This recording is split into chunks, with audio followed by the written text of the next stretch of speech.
A merry little surge of electricity piped by automatic alarm from the mood organ beside his bed awakened Rick Deckard. Surprised, it always surprised him to find himself awake without prior notice, he rose from the bed, stood up in his multicolored pajamas, and stretched. Now, in her bed, his wife Iran opened her gray, unmerry eyes, blinked, then groaned and shut her eyes again. "You set your Penfield too weak," he said to her. "I'll reset it and you'll be awake and—" Keep your hands off my settings. I don't want to be awake. He seated himself beside her and bent over. "If you set the surge up high enough, you'll be glad you're awake. That's the whole point. At setting C, it overcomes the threshold barring consciousness, as it does for me." He patted her bare, pale shoulder. Get your crude cop hands away. "I'm not a cop." He felt irritable now, although he hadn't dialed for it. You're worse. You're a murderer hired by the cops. "I've never killed a human being in my life." Just those poor Andys, Iran said. "I notice you've never had any hesitation as to spending the bounty money I bring home on whatever momentarily attracts your attention." He rose, strode to the console of his mood organ. "Instead of saving so we could buy a real sheep to replace that fake electric one upstairs, a mere electric animal, and me earning all that I've worked my way up to through the years." At his console, he hesitated between dialing for a thalamic suppressant, which would abolish his mood of rage, or a thalamic stimulant, which would make him irked enough to win the argument. If you dial for greater venom, then I'll dial the same. I'll dial the maximum, and you'll see a fight that makes every argument we've had up until now seem like nothing. Dial and see.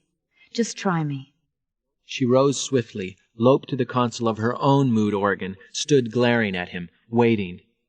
He sighed, defeated by her threat. "I'll dial what's on my schedule for today." Examining the schedule for January 3rd, 2021, he saw that a businesslike, professional attitude was called for. "If I dial by schedule," he said, "will you agree to also?" He waited, canny enough not to commit himself until his wife had agreed to follow suit. My schedule for today lists a 6-hour self-accusatory depression, Iran said. "What? Why did you schedule that? I didn't even know you could set it for that." I was sitting here one afternoon, and naturally I had turned on Buster Friendly and his friendly friends, and he was talking about a big news item he's about to break, and then that awful commercial came on, the one I hate, for Mountebank lead cod pieces. And so for a minute I shut off the sound, and I heard the building, this building. I heard the... She gestured. "Empty apartments?" Rick said. Sometimes he heard them at night when he was supposed to be asleep. Out in what had been before the war the suburbs, one could find buildings entirely empty, or so he had heard. At that moment, Iran said, when I had the TV sound off, I was in a 382 mood. I'd just dialed it. So although I heard the emptiness intellectually, I didn't feel it. But then I realized how unhealthy it was, sensing the absence of life, not just in this building, but everywhere, and not reacting. Do you see? I guess you don't. But that used to be considered a sign of mental illness. They called it absence of appropriate affect. So I left the TV sound off, and I sat down at my mood organ, and I experimented. And I finally found a setting for despair. Her dark, pert face showed satisfaction, as if she had achieved something of worth. So I put it on my schedule for twice a month. I think that's a reasonable amount of time to feel hopeless about everything, about staying here on Earth after everybody who's smart has emigrated.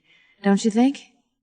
"But a mood like that," Rick said, "you're apt to stay in it, not dial your way out." I program an automatic resetting for 3 hours later, his wife said. A 481. New hope that... "I know 481. Listen, even with an automatic cutoff, it's dangerous to undergo a depression.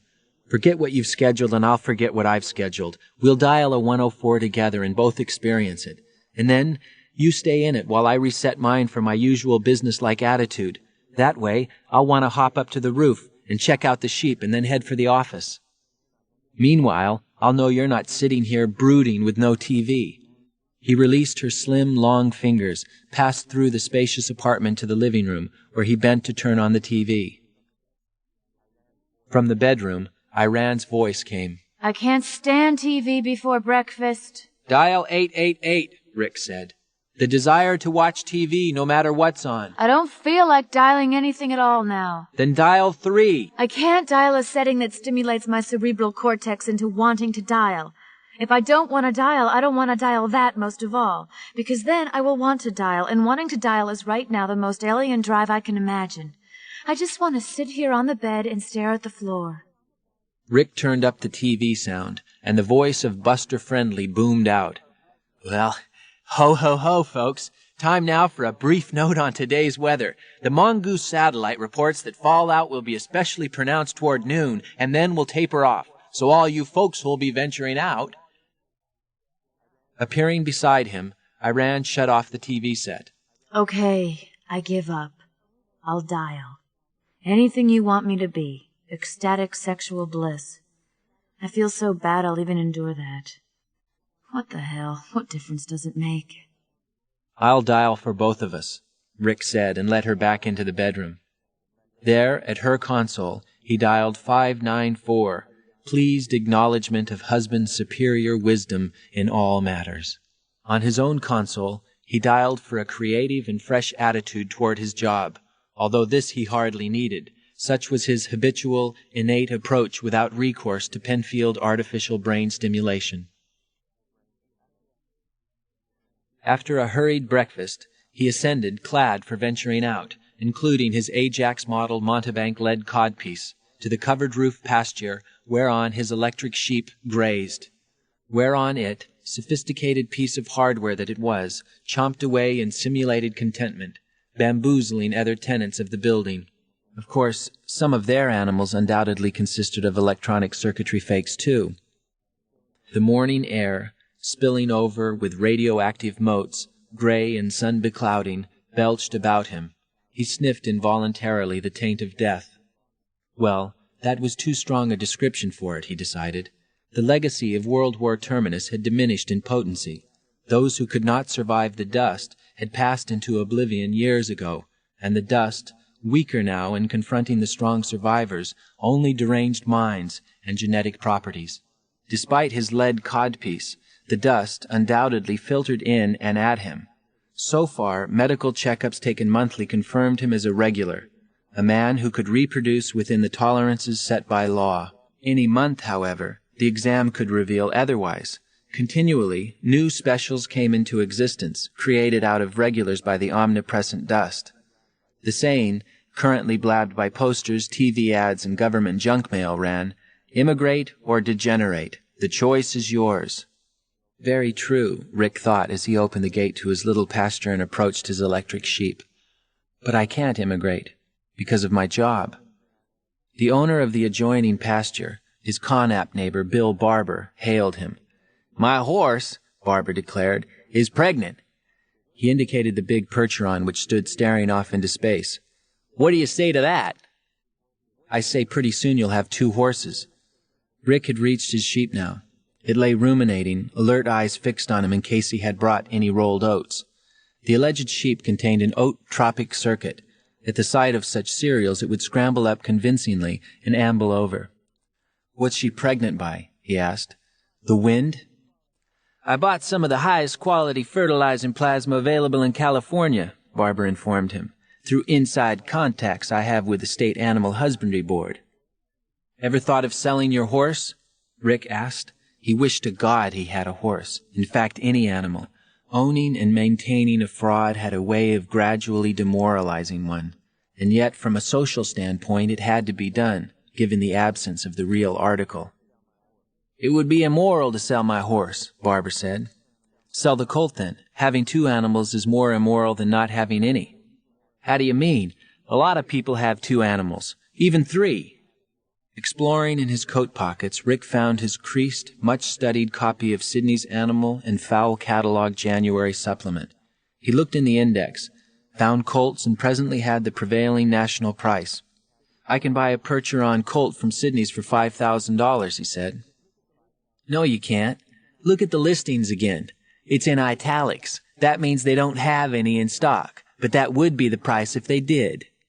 "Suppose," Rick said, "I pay you $500 a month for 10 months, full catalog value. Deckard, you don't understand about horses. There's a reason why Sydney's doesn't have any Percheron colts in stock. Percheron colts just don't change hands, at catalog value even. They're too scarce. But, Rick interrupted, for you to have 2 horses and me none, that violates the whole basic theological and moral structure of Mercerism. Well, you have your sheep. Hell, you can follow the ascent in your individual life, and when you grasp the 2 handles of empathy, you approach honorably. Now, if you didn't have that old sheep there, I'd see some logic in your position. Sure, if I had 2 animals and you didn't have any, I'd be helping deprive you of the true fusion with Mercer. But every family in this building has an animal of some sort.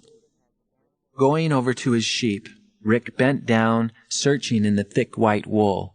The fleece, at least, was genuine, until he found what he was looking for, the concealed control panel of the mechanism. He snapped open the panel covering. See, you understand now why I want your colt so badly. You poor guy. Has it always been this way? No, I had a real sheep originally. My wife's father gave it to us outright when he immigrated. Then about a year ago, remember that time I took it to the vet?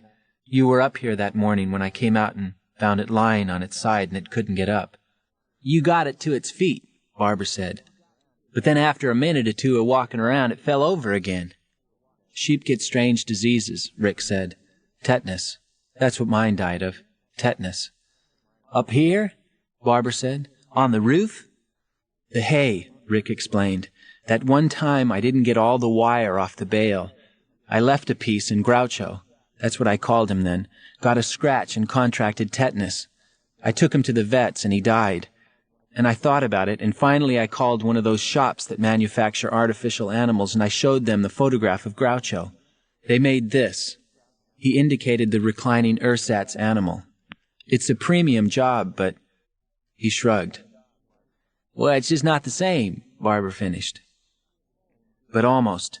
You feel the same doing it. You have to keep your eye on it exactly as you did when it was alive, because they break down, and everyone in the building knows. I've had it at the repair shop 6 times. The repair outfit's truck is of course marked Animal Hospital something, and the driver dresses like a vet, completely in white. He glanced suddenly at his watch, remembering the time. I have to get to work, he said.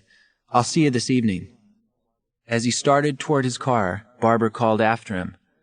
I won't say anything to anybody here in the building. I don't know, Rick said.